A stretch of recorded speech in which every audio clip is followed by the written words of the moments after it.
My dear class 12th student, हम लोग marketing chapter discuss कर रहे हैं। प्रमोशन मिक्स के 4 एलिमेंट है: advertising, sales promotion, personal selling in publicity. Advertising को हम आज के सेशन में डिटेल में पढ़ेंगे। एडवर्टाइजिंग के मेरिट्स, एडवर्टाइजिंग के लिमिटेशंस, उसका rule in objection to advertising, ये हम आज के सेशन में स्टडी करने वाले हैं। अब एडवर्टाइजिंग क्या होता है? What is advertising? Advertising refers to any paid form of non personal presentation in promotion of goods and services by an identified sponsor. देखिए, एडवर्टाइजिंग की डेफिनेशन में सबसे पहले कहा गया है कि एडवर्टाइजिंग क्या होगा? पेड फॉर्म होगा। एडवर्टाइजिंग के लिए आपको पैसा खर्च करना पड़ेगा। दूसरा, non personal presentation in promotion of goods and services है। मीन्स जो भी आप एडवर्टाइजिंग करोगे तो वो पर्सनल नहीं रहेगा, which is for all public के लिए रहेगा।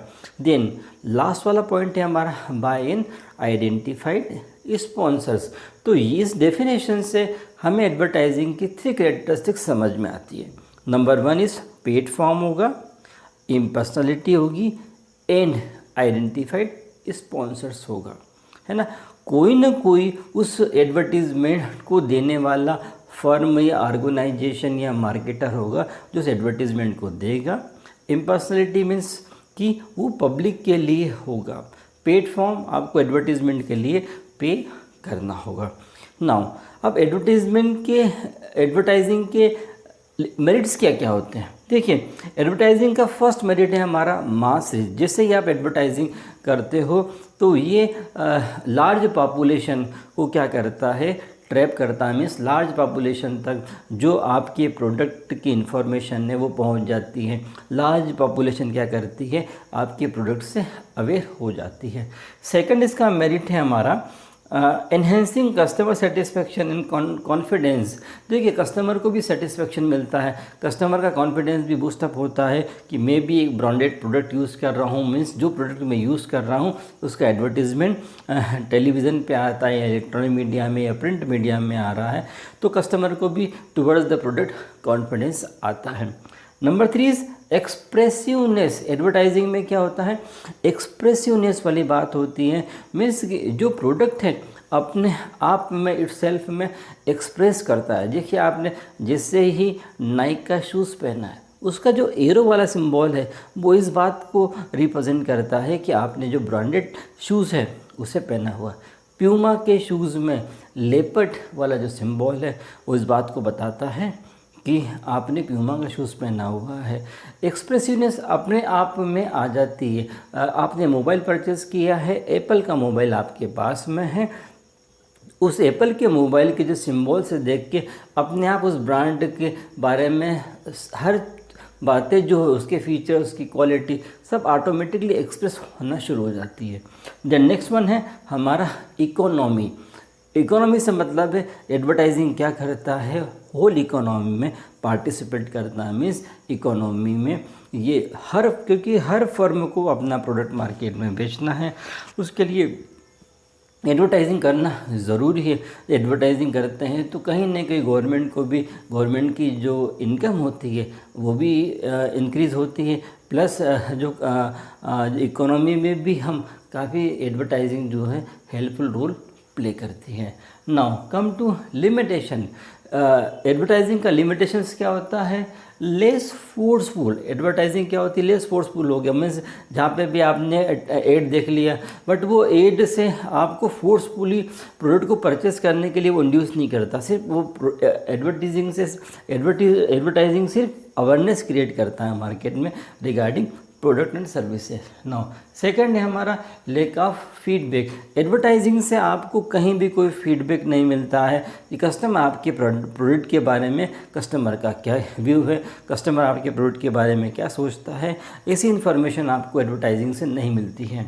नाउ थर्ड वन है इनफ्लेक्सिबिलिटी है। एडवर्टाइजिंग में इनफ्लेक्सिबिलिटी आ जाते हैं, मीन्स जो आप जो मार्केटर एडवर्टाइजिंग में अपनी बात कहना चाह रहा है तो वही बात सिर्फ आपको समझ में आती है, उसमें कहीं कोई आप चेंज नहीं कर सकते हैं। वही कि वो जो स्पीच है, वही का वो जो एडवर्टीज़मेंट है बार बार आप देखते हो तो उसमें कहीं कोई आप चेंज नहीं कर सकते हो। तो इनफ्लेक्सिबिलिटी है एडवर्टाइजिंग में। ना फोर्थ वन है हमारा लो इफेक्टिवनेस।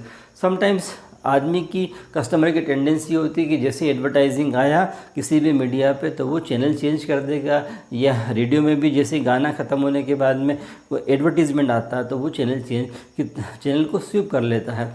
तो इसी प्रकार से क्या हो जाता है, एडवर्टाइजिंग लो इफेक्टिवनेस क्रिएट करता है। तो ये इसकी लिमिटेशंस थी। स्टूडेंट, एडवर्टाइजिंग की definition, features, merits and limitation ये हम लोग कवर कर चुके हैं अभी तक।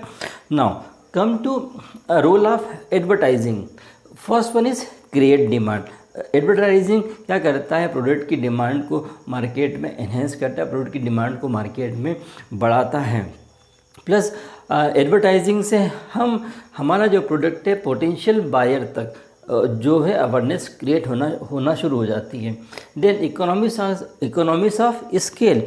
एडवर्टाइजिंग से हमारा जो बिज़नेस है बहुत ज़्यादा बढ़ने लग जाता है, क्योंकि हम बहुत सारे कस्टमर्स थे, हम across the globe, across the country, हमारा जो प्रोडक्ट एंड सर्विसेज है उसकी इंफॉर्मेशन प्रोडक्ट के बारे में कस्टमर्स को लग रही है। हमारा पोटेंशियल बायर भी क्या होता है, इनकरेज होता है हमारे प्रोडक्ट और सर्विसेज को परचेज़ करने के लिए। इससे क्या होता है, हमारा इकोनॉमिक्स ऑफ स्केल, हमारी इकोनॉमिक्स जो है मीन्स हमारा जो बिज़नेस है वो क्या होता है, एनहेंस होना शुरू हो जाता है।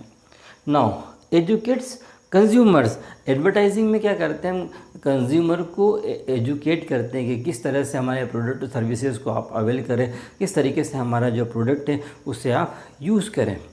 Now fourth one is generate employment. जैसे एडवर्टाइजिंग एक बहुत बड़ी फील्ड है, इसमें काफ़ी सारे जो हैं जॉब्स वगैरह अवेलेबल हैं यहाँ पे। अब जॉब्स इसमें क्रिएट कर सकते हो आसानी से। इसमें जैसे 200 चैनल्स है, 200 चैनल्स में काम करने वाले लोग हैं, एडवर्टाइजिंग की डिज़ाइनिंग बनाना, तो ये सब एडवर्टाइजिंग से मार्केट में बहुत सारा जो है जॉब्स भी क्रिएट होता है। नाउ नेक्स्ट वन है improve standard of living. Advertising का रोल है कि लोगों की जो लाइफ स्टाइल है उसको इन्हेंस कर देना। लोग जो ब्रांडेड जो शूज़ पहन रहे हैं, क्लॉथ पहन रहे हैं, जो प्रोडक्ट यूज़ कर रहे हैं, उससे क्या होता है, उनका स्टैंडर्ड ऑफ लिविंग बढ़ जाता है। नाउ सस्टेन मीडिया के सस्टेन के लिए भी एडवर्टाइजिंग ज़रूरी होता है, क्योंकि एडवर्टीज़मेंट से ही इलेक्ट्रॉनिक मीडिया, प्रिंट मीडिया की इनकम होती है, तो वो उससे जो मीडिया है वो सस्टेन कर पाता है। स्टूडेंट, अब आते हैं हम लोग ऑब्जेक्शंस टू एडवर्टाइजिंग का जो ऑब्जेक्शन है उसको समझते हैं। Point number 1 is adds to cost. Advertising से क्या होती है, एडवर्टाइजिंग में प्रोडक्ट की कॉस्ट भी इन्वॉल्व हो जाती है। एडवर्टाइजिंग की वजह से प्रोडक्ट की कॉस्ट भी बढ़ जाती है। बट ये बात ट्रू है, बट एडवर्टाइजिंग से हमारा क्या होता है, जो पोटेंशियल बायर है वो भी हमारे प्रोडक्ट को परचेस करने के बारे में सोचता है। हमारा जो बिज़नेस है वो एक्सपांड होता है, प्रोडक्ट की का जो सेल है वो इन्हेंस होता है। इसलिए हम यहाँ पे एड्स टू कॉस्ट आता है, बट कि जब वॉल्यूम में जब हमारा प्रोडक्ट बिकने लग जाता है तो ये कॉस्ट भी क्या हो जाती है, कंपनसेट हो जाती है। नंबर 2 पॉइंट है objection to advertising is undermine social values. देखिए सोशल वैल्यूज़ से मतलब यहाँ पे है undermine social values. Second point, यदि आपने कुछ प्रोडक्ट को परचेज़ कर लिया है और विद इन 15 डेज या 1 वीक कोई नया प्रोडक्ट उसके जैसा आ जाता है, तो कस्टमर के दिमाग में आता कि यदि ये प्रोडक्ट पहले आ जाता तो मैं उसको परचेज़ कर लेता। तो कहीं ना कहीं उसके दिमाग में या माइंडसेट में एक प्रकार का जो है डिससेटिस्फेक्शन आ जाता है। वो प्रोडक्ट तो उसको मिल गया, लेकिन वो सोचता है कि मैं इससे अच्छा प्रोडक्ट मुझे मिल जाता। तो ये जो अंडरमाइन सोशल वैल्यूज़ एडवर्टाइजिंग से आती है, क्योंकि रोज़ नए नए अपडेट्स हो रहे हैं। इलेक्ट्रॉनिक सेक्टर में तो बहुत ज़्यादा चेंजेस आ रहे हैं प्रोडक्ट को लेके।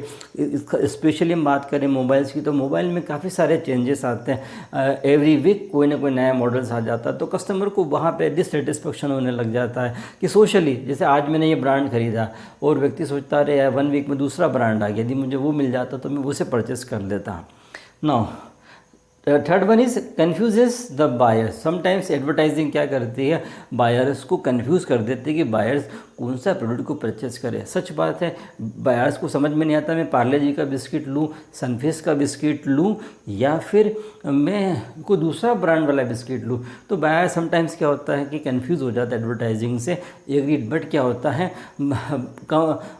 कम से कम कंज्यूमर को क्या होता है कि वैरायटी जो है उसमें मिलती है। वो प्रोडक्ट का कंटेंट्स, प्रोडक्ट का इंग्रेडिएंट्स तो वही होता है, बट जो कहीं ना कहीं जो टेस्ट है वो हर कंपनी का थोड़ा सा डिफ़र होता है। तो कंज्यूमर उसको डेलिबरेटली क्या कर लेता है, समझ लेता है, उसके पास वैरायटी रहता है, तो प्रोडक्ट को पिक करना उसके लिए भी आसान हो जाता है।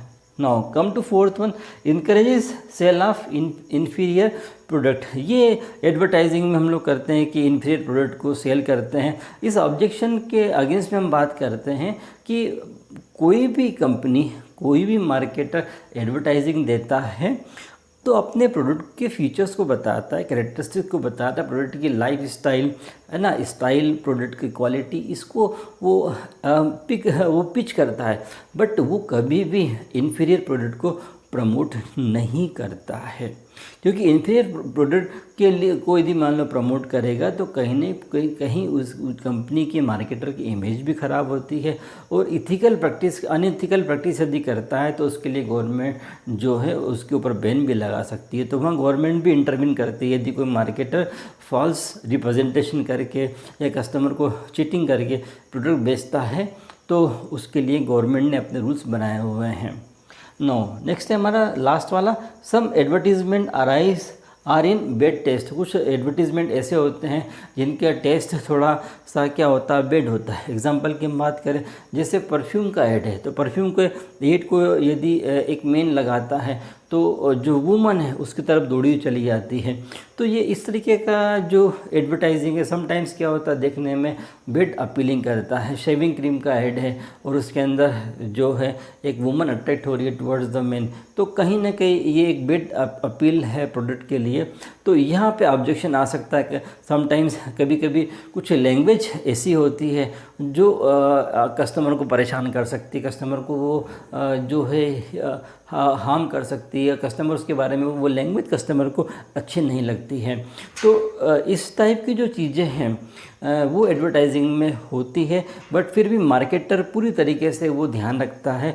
वो ओवरऑल हम यदि बात करें एडवर्टाइजिंग की, तो एडवर्टाइजिंग जो है वो काफ़ी हेल्पफुल रहता है प्रोडक्ट की अवेयरनेस को क्रिएट करने में। क्योंकि देखिए, प्रोड्यूसर या फिर मार्केटर टू कंज्यूमर के बीच में जो कम्युनिकेशन कैसे होगा, तो वो होगा थ्रू एडवर्टाइजिंग। एडवर्टाइजिंग से प्रोडक्ट की अवेयरनेस बढ़ेगी, प्रोडक्ट की अवेलेबिलिटी के बारे में इंफॉर्मेशन मिलती है, प्रोडक्ट की क्वालिटी हमको समझ में आती है। कस्टमर जो पोटेंशियल बायर तक हम क्या करते हैं, मार्केट को पेनिट्रेट कर पाते हैं, जिससे हमारा जो है बिज़नेस, हम अपने बिज़नेस को स्केल अप कर सकते हैं। तो स्टूडेंट, ये था हमारा प्रमोशन मिक्स का जो एडवर्टाइजिंग उसके बारे में। तो ये सारे के सारे कॉन्सेप्ट आपको क्लियर हो गए होंगे। Thank you.